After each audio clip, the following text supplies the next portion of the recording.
Natie de Yakopon eka. It sounds like Obi one man no nim. Enti no o kan na won tiase. Enti no say ka say obi suma wia and obi ntiase ka say sun worshippers. Omo suma wia. Deuteronomy chapter 4 verse 19. Verse number 19. Lest thou lift up thin eyes into heaven, and when thou seest the sun and the moon and the stars. Or say, Peter will take us about who area. Bosome. And Sonoma. Even all the host of heaven. Shouldest be driven to worship them. And serve them. No. Yes, which the Lord thy God had divided unto all nations under the whole heaven. That is it. Edia amanaman eye ho adwuma. But wo no awe Yankopon akoa no. Bible we say yakoteshi we say em de papa. Deuteronomy 4 verse 19 no. Yes. Also Bible say awia ho. Ensroma ho. Yes. But don't try to worship them.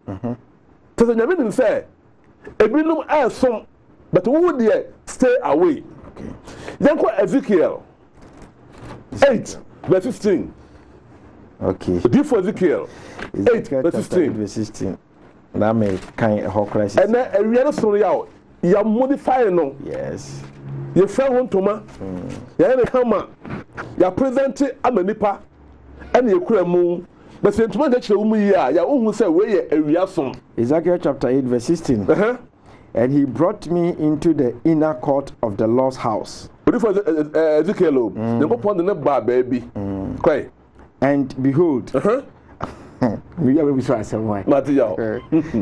behold, at the door of the temple of the Lord, between the porch and the altar, were about 25 men.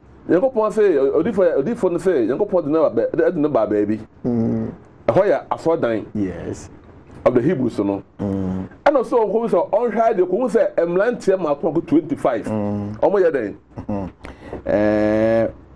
about 25 men with their backs toward the temple of the Lord. Yes. For kind can say, yen face towards the temple. Yes. Quite. And their faces toward the east. And they worshipped the sun toward the east. They are worship the sun. S-U-N. Yes.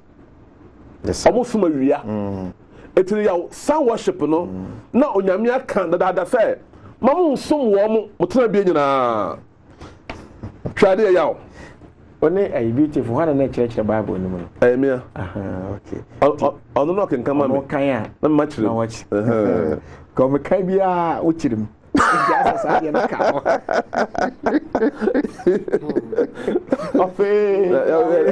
About you.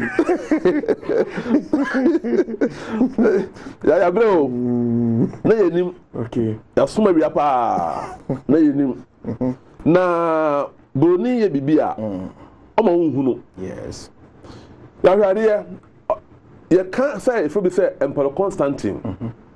Constantine no, what he bibia no. Asole awoko no. Ono eno ma asole awoko no ebaye. Okay. The father of churches. Thank you. Christianity, Emperor Constantine. Now, I can send you a say. Let me real. Mama, yo, when you're G pa. J. Okay. Book, you know, title say na. Another children.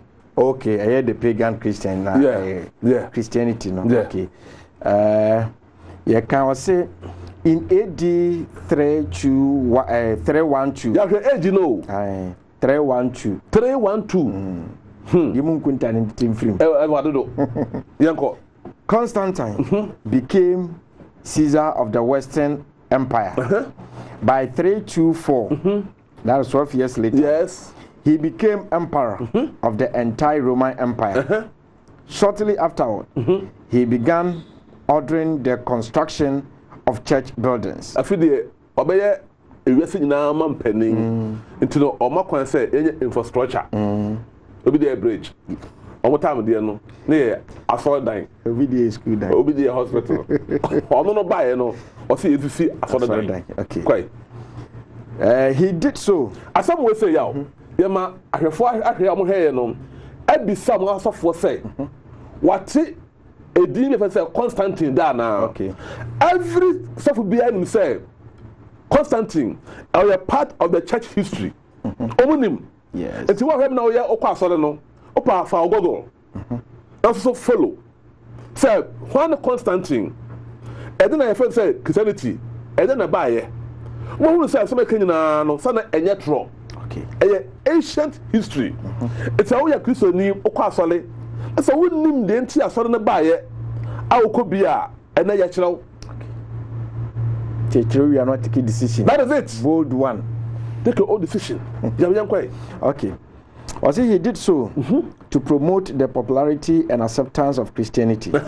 If the Christians had their own sacred buildings, as did the Jews and the pagans, their faith would be regarded as legitimate. thank you to some sisi asore dan na me pia mogum do mogum wi a me de menyim de nkyekere edema wo mo na metumi akapcha wo mo no start here. It is important to understand Constantine's mindset, for it explains why he was so enthusiastic about the establishment of church buildings. Constantine's thinking was dominated by superstition and pagan magic. Even after he became emperor, he allowed the old pagan institutions to remain as they were. But it's in the communion Bible mu enimo ono no de bae ye ka se bi a ye hye incense oso dem ono no de bae ye bo akolasu infant baptism ono e no de bae pan onie wine nie ono no de bae ti no ode pagan lifestyle no e be hye mu kwai I say, following his conversion to Trinity, Constantine never abandoned sun worship. What? He kept the sun on his coins, and he set up a statue of the sun god that bore his own image in the Forum of Constantinople. Thank you. Shadi, Mary Hasi. Entino Emperor Constantine, ya wekana samuno. Sana etie. Okay, 325 AD. Yes. What's I say? I see in AD 321, Constantine decreed that Sunday would be a day of rest, a legal holiday. It appears that Constantine. I'm fontie ni ye o. Bi mo na omo accuse say da o pese o fa de ye o home da no e na o fa. Yes. Na obi wo na obayira a de sam ka no sa na o ka nsam. O fa o hia wo ka nsam fon. Bi so no ma o fa yira obayira ho na o ka de ope. Obi say must am fa ho chiri ni aduane bone. That is it. Because when I pen for Sunday say and then you know ope o ba toy. Yes. Omo tie ni pa hen ye pen ya fa Sunday say ye home da. Nti home da de opa na ofa. Obi ye fiada, obi ye branda, obi kra no ofa no Sunday ma for kra afa dan kra no ebukum ho. Nti no hen ye pen na ya fa ya de. No. Oba toy. Enye na ope. Baby e free by no na ken kan kira wo no. You could take the historical documents. So say boa, prepare your own. For the bra. Nothing was sampa. Also evidence. Because the other 2 years now would do the channel. And actually be free by ya na would the channel. The man can be say man come menda na be me Sunday near here near pe and near fire. And now over 2 baby friend near ebi pa o man say ewesi nyina no yanyi sabat no tontwere na fie nhia Sunday no ono nie na asem nye kan ene ye kan we say na osoma wia enti no to keep you to continue worship that sun no no so otwemoba ya enkwai I say it appears that Constantine's intention ya e years ah AD 321 ache sabre na Ghana kora ni ho dabi ache AD 321 ni yen discover ha baby kora be friend Ghana sabe na yeba man ebe pie bi a Ghana Empire yes ache And I can't say we say. Continue, yow. As it appears that Constantine's intention in doing this was to honor the god Mithras. What? Na ya obusu ndu ono mu a na mo som no fa na Mithra. Yes. Na ya kan say mebire wa ha say Mithraism. Yes. Etu na Constantine na osom sa bosom no. Bosom so no na eyawia. And until no, if I become a Christian there, me blande. Sa sun worship no. If I shame na fi no e be ye law. Ni nyina yan som sa awia no. 23 man 1699 years. Ache. Until but wait, to man come from some people say, here they per se, many mistakes are. Okay. Yeah, continue. He described Sunday as the day of the sun, S-U-N. What? Quite. Further demonstrating Constantine's affinity with sun, S-U-N worship. Excavations of St. Peter's in Rome uncovered a mosaic of Christ as the unconquered sun, S-U-N. That is it. You know what I mean? Anunti ana Roman for omoya special calendar. Okay. Adime wiase ema wiase na be hunu say ye ka say Christ a son ene nipa it read the Catholic or read the European say they asole ba ye no ye nim say ye bosoma he ye son no ena ye de ba new word the difference Africans say muso dey muso no bi to be the way bra yen obo de bra yen no mo che say e ka say sana adunie fatire. Okay, we ana ye ka ho asem no mini kan hwe ha. Okay, 3 months of spring, 3 months of summer, sun, 3 months of autumn, and then 3 months of winter. Okay, into sun no and the Yeah. Project. Now, so one calendar na ya ba so do na bo so aso mo de han bi awia no ato sa image no. And na say the son of God. And na we kan hu say ekuta pope no. Okay.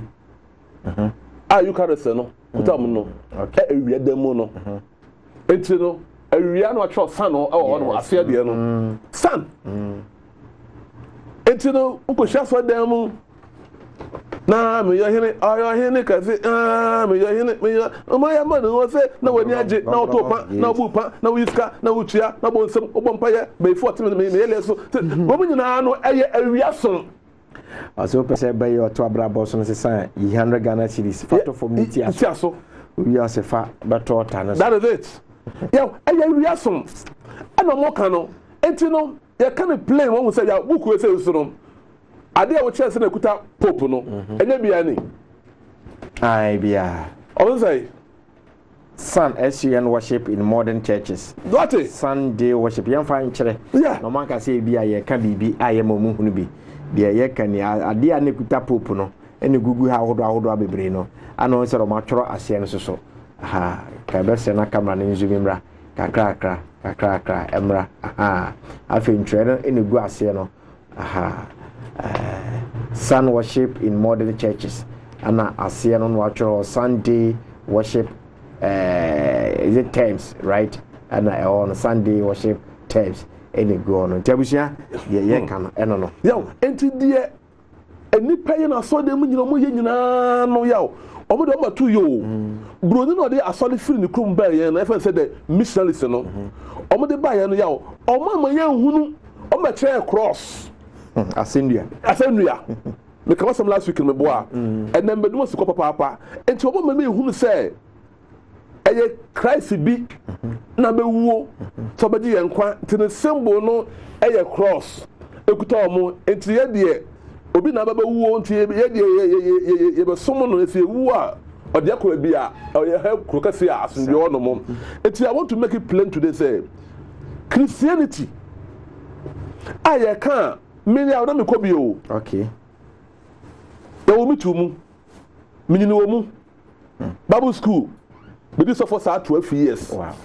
Yeah, let me name saying everybody do but to me I research through a righteous man be no I burden me with son do we say no and yet abrafo yeah ko fe dem woni wo nipa okọ UK no also we say so many church buildings agugu ama ya renti no be say broni bi say adentina aso da me bebe nyina na eni ho biem o say ebibi ba ya na o my desperate no more dark age mu until Catholic ebe gina say church no eye way to God so mu akomu mu sesa na eye business na omu make until omo baba fun de omo sole ntem anything ntem to omo ja na nyina akono na nyamsomo no am say asore de ya asore no say eye sound worship yes until omo jai to mu nkobiem no you say you the Africans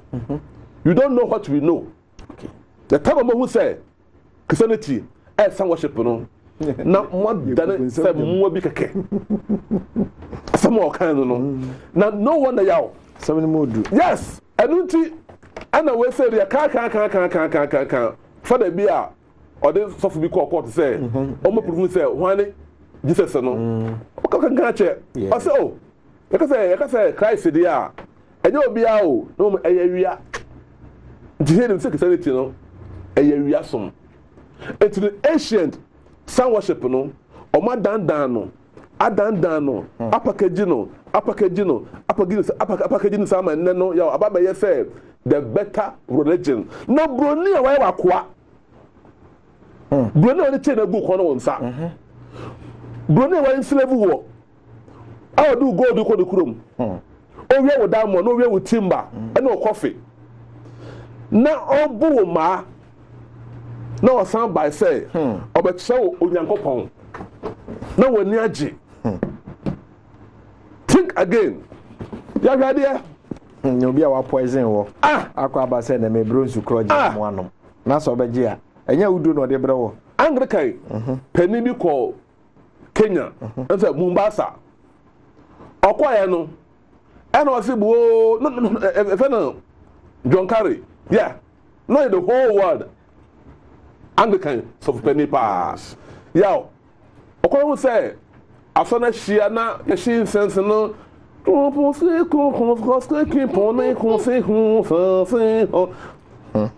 obi picture say my black people I'm sorry so no yeah na you ho make I say obi pa on Google tell John Carey the whole world Anglican penny pa yeah odu Kenya Mombasa na ma fo body penny fa bo chaba boni aba be preach boni aba ye hu Nyankopon wie be preach edem won ma ye ma say gwim kompon skin kompon na ye shin sense no so skin kompon amen we no begin ho no kompon is coming o hwo manim da ye no tuntum this is horrible I'm far the ton dey wako from the emra I will say because I can see Cap Africa city raise abeto an come on so make I say Hepa Plus no habanage heba na dia ba se onya enya bia bomodi an se on sa beka Hepa Plus no na wanonum bi de bia make me say e dura